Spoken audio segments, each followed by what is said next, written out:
जय भारत, जय संविधान। मैं किरण मोहिते, एक भारतीय नागरिक होने के नाते से और सोशल मीडिया के माध्यम से आप सभी से अभी पूरे देश में जो हालात चल रहे हैं, उसको लेकर अपना मत प्रदर्शन करना चाहता हूँ। मैं महाराष्ट्र से हूँ। अभी 2 महीने महाराष्ट्र में हम लोग सोशल मीडिया पर क्या देख रहे थे? एक तो बड़े पैमाने पे पाकिस्तान से आई हुई सीमा हैदर की न्यूज़। सीमा हैदर कैसी दिखती है, सीमा हैदर के बच्चे कैसे हैं, सीमा हैदर कहाँ बैठती है, सीमा हैदर क्या खाती है, सीमा हैदर पाकिस्तान से कैसे आई, सीमा हैदर ठाकुराइन कैसे बनी। ये सारी सोशल मीडिया पे न्यूज़ और इसके साथ साथ देश की मेन स्ट्रीम मीडिया में भी ये न्यूज़ दिखाई जा रही थी।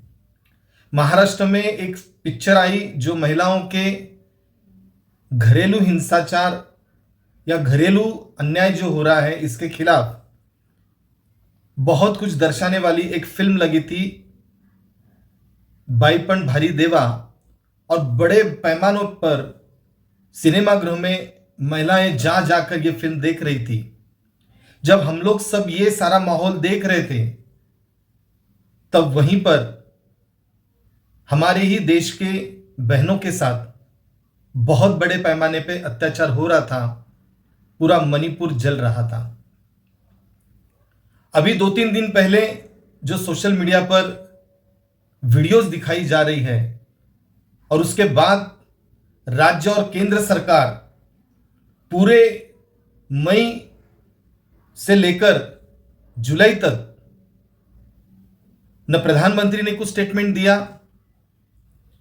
और राज्य सरकार मणिपुर की जिस तरह से वहां पर काम कर रही थी, लेकिन हिंसा रोक नहीं पाई। वहां के लोकल इश्यूज, आज हमारे देश में कौन से स्टेट में लोकल इश्यूज नहीं है? हर जगह पे लोकल इश्यूज है और उन इश्यूज पर हमें लड़ने का पूरा हक है और वो हक हमें प्राप्त करने के लिए भारत के संविधान में रास्ता बताया गया है। लेकिन हाल ही के कुछ दिनों में ऐसा देखा जा रहा है कि एक भीड़ में ऐसा विचार जो लोगों के दिमाग में डाला जा रहा है कि आप खुद गुनहगार ढूंढें, गुनहगार तय करें, उस गुनहगार को सजा वहीं पे दें और मामला खत्म करें। इस तरह की वारदातें किन लोगों के साथ ज्यादातर हो रही हैं? तो इस देश के दलित, आदिवासी, धार्मिक अल्पसंख्यक और बड़े पैमाने पर महिलाओं के साथ हो रही है। यह हर जगह पे हो रहा है। फिर मध्य प्रदेश में देख लीजिए पेशाब कांड। जिस पेशाब कांड का समर्थन कुछ लोग करने के लिए उसलिए मोर्चे आंदोलन निकाल रहे हैं कि किसी इंसान ने किसी इंसान पर पेशाब करना, इसमें क्या गलती है?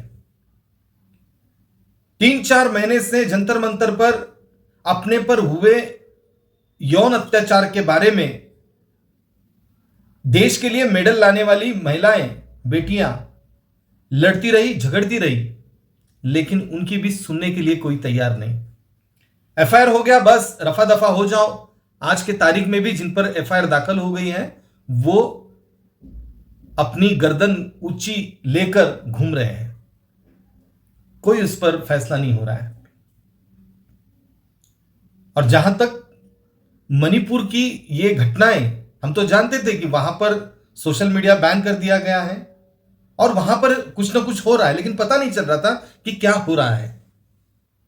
और ये 2 दिन में जो तस्वीर वहां की उभर के आई है, वो चाहे किसी समुदाय के लोग हो, मैं समझता हूं वो पहले भारतीय है। वो चाहे आदिवासी हो, दलित हो, हिंदू हो, मुस्लिम हो, सिख हो, ईसाई हो, जैन हो, बुद्धिस्ट हो, चाहे कोई हो, वो पहले भारतीय है। और उस भारतीय व्यक्ति का मान सम्मान, उसकी जान माल की सुरक्षा करने की पूरी जिम्मेदारी ये राज्य और केंद्र सरकार की होती है। तो जिस राज्य में हमारे देश के गृह मंत्री, जब ये 3 मई से बवाल उठा, उन्होंने वहां पर मीटिंग की, 3 दिन का दौरा किया एक बड़ी मीटिंग करके वहां पे बहुत सारे आला अफसर लाए गए, मिलिट्री वहां पे लगाई गई। जब वहां की हिंसा में 75 लोग उनकी मृत्यु हो चुकी थी, लेकिन यह सारा इंतजाम करने के बाद हुआ क्या? हिंसा रुकी नहीं, महिलाओं पे अत्याचार रुके नहीं, उल्टे वो बढ़ गए। इतनी सारी वारदातें, गांव के गांव जलाना, और आज पूरा मणिपुर उद्ध्वस्त हो चुका है। ये सारा विफल होने की जिम्मेदारी पहले तो राज्य सरकार के मुख्यमंत्री की आती है। इन्होंने तुरंत यहां पर इस्तीफा दे देना चाहिए। दूसरी चीज, देश के गृह मंत्री खुद जाके 3 दिन दौरा करने के बाद भी, वहां पर सारी कुछ चीजें होने के बाद भी, इंतजाम होने के बाद भी अगर हिंसा हो रही है तो इसमें गृह मंत्री भी विफल हो चुके हैं। दूसरा इस्तीफा होना चाहिए श्री अमित शाह इनका, जिन्होंने तुरंत इसकी जिम्मेवारी लेकर अपना इस्तीफा दे देना चाहिए। आज वहां पर लोगों के पास बड़े बड़े हथियार हैं। कहां से आए हथियार? किसने दिए?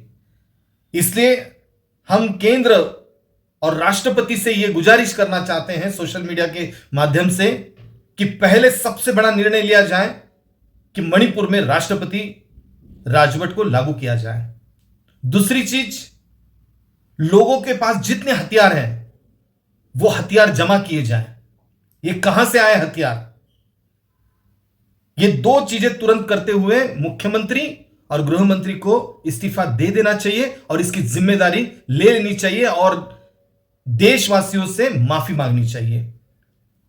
जल्द से जल्द मणिपुर में शांति हो, अमन हो, चैन हो। वो भी हमारे भारतीय नागरिक हैं।